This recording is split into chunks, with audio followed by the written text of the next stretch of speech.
Sempre que nos dispomos a aprender alguma área do conhecimento acadêmico, do conhecimento intelectual, a gente encontra barreiras, a gente encontra dificuldades. Eu, por exemplo, sempre encontrei extrema dificuldade em aprender química. Nunca consegui aprender química. Mas há pessoas que sabem bastante de química e podem explicar. Quem vai estudar matemática também normalmente encontra dificuldades com física também. Mas isso impede que as pessoas estudem? Não. Pelo contrário, isso faz com que as pessoas se empenhem para estudar. A gente conhece meninos e meninas que fazem 3, 4 vestibulares para entrar numa faculdade de medicina, por exemplo. Por quê? Porque eles estão, a cada ano que eles são reprovados, eles se motivam para aprender um pouco mais e estudam para resolver as dificuldades. Mas se nós temos dificuldades, irmãos, com as disciplinas que são as disciplinas do intelecto humano, as disciplinas da natureza, imagine querer entender os planos de Deus, querer entender as verdades divinas. Nós somos absolutamente limitados até para aprender coisas terrenas. Imaginem para aprender e para compreender todo o plano de Deus narrado nas Escrituras Sagradas. Nós temos dificuldades de ser humano. E às vezes, irmãos, queremos dizer o seguinte: essas dificuldades não são nossas, essas dificuldades são da Bíblia. A Bíblia que apresenta contradições, a Bíblia que apresenta má traduções ou incorreções. E ao não entendermos a Bíblia, nós colocamos a culpa na Bíblia, não na nossa limitada capacidade de entendimento. Veja o que o apóstolo Paulo recomendou para o jovem pastor Timóteo, lá em 2 Timóteo 2, 14 a 16. Lembro-te essas coisas, ordenando-lhes diante do Senhor, que não tenham contendas de palavras que para nada aproveitam, exceto para a subversão dos ouvintes.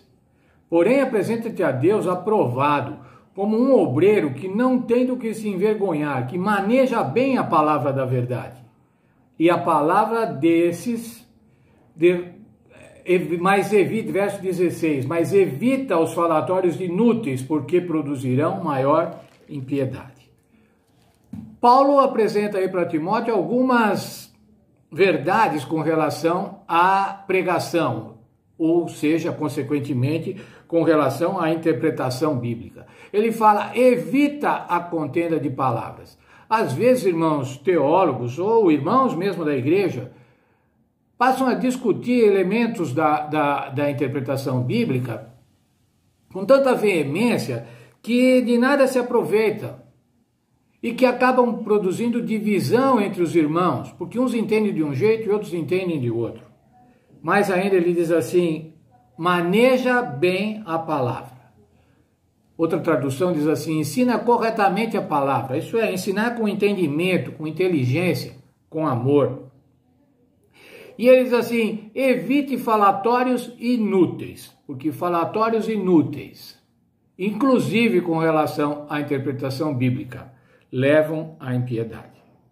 Essas dificuldades, irmãos, elas não são contradições, mas elas podem levar à descrença na Bíblia.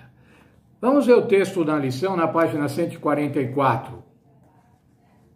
As pessoas que começam a questionar as primeiras páginas das Escrituras, o relato da criação, por exemplo, podem em breve também ser levadas a colocar em dúvida e incerteza grande parte do restante das Escrituras.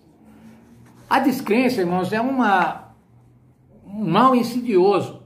Se você começa a descrer de um texto, você logo vai descrer de outro, e de repente você está descrendo da totalidade da Bíblia. Como os filósofos materialistas, iluministas. Exclui, por exemplo, o sobrenatural da Bíblia e daí não sobra mais nada. A Bíblia não é mais a mensagem de Deus. Muitas vezes, irmãos, nós fabricamos contradições. Isso é, vamos buscar as contradições e acabamos descrendo na totalidade da Bíblia.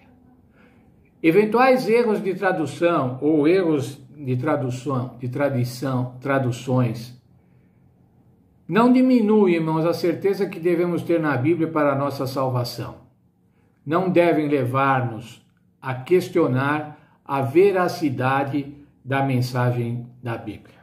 Quero concluir o estudo de hoje lendo Romanos 15, verso 4.